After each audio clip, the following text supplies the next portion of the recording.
पश्चिम बंगाल के जलपाईगुड़ी में प्रधानमंत्री मोदी इंडिया अलायंस पर खूब बरसे। प्रधानमंत्री ने कहा, टीएमसी, वामदल और कांग्रेस ने एक दूसरे के भ्रष्टाचारियों को बचाने के लिए इंडी गठबंधन बनाया है। मैं कहता हूं भ्रष्टाचार मिटाओ, वे कहते हैं भ्रष्टाचारी बचाओ। ये चाहे जो बोले, मैं आपको गारंटी देता हूं कि 4 जून के बाद भ्रष्टाचारियों के खिलाफ और तेज कार्रवाई होगी।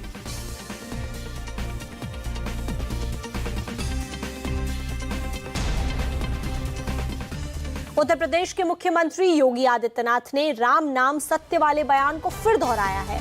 राजस्थान के सीकर की चुनावी रैली में योगी आदित्यनाथ ने कहा कि हम सिर्फ आपसी बोलचाल में ही राम राम नहीं कहते, हम सिर्फ अयोध्या में राम को स्थापित ही नहीं करते, बल्कि आतंकियों का राम नाम सत्य भी करते हैं। बस फर्क यही है कि हम आतंकियों को वहां पहुंचाते हैं जहां उन्हें पहुंचना चाहिए, और कांग्रेस उन्हें बिठाकर बिरयानी खिलाती थी। सीएम योगी ने कहा कि देश ने बंगाल के कम्युनिस्टों को बंगाल की खाड़ी में डुबा दिया।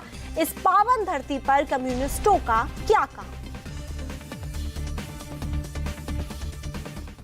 केंद्रीय मंत्री अनुराग ठाकुर ने कहा है कि पिछले 10 सालों में पीएम मोदी ने वनडे की तरह ही खेला है। अब चौके छक्के लगाने का वक्त आ गया है, क्योंकि मजबूत बुनियाद तैयार हो चुकी है। अब भारत को नई ऊंचाइयों पर ले जाने और मजबूत भारत बनाने का समय है।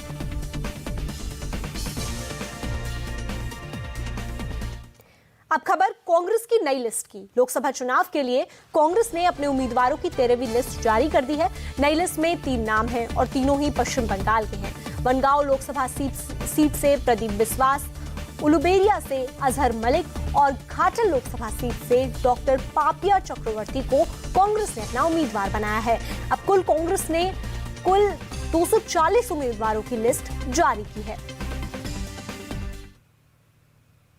अरविंद केजरीवाल की गिरफ्तारी के खिलाफ आम आदमी पार्टी का उपवास खत्म हो गया है। जंतर मंतर पर उपवास पर बैठे आप नेता और दिल्ली सरकार में मंत्री सौरभ भारद्वाज ने कहा कि आज जंतर मंतर पर दिल्ली का जो माहौल है, जिस तरह 25 राज्यों में आज सामूहिक उपवास हुआ, जिस तरह से देशभक्ति के पुराने गाने गाए गए, मुझे लगता है कि 2011-12 का रामलीला मैदान जंतर मंतर हमारे सामने है। आम आदमी पार्टी 2011-12 के मूड में आ गई है।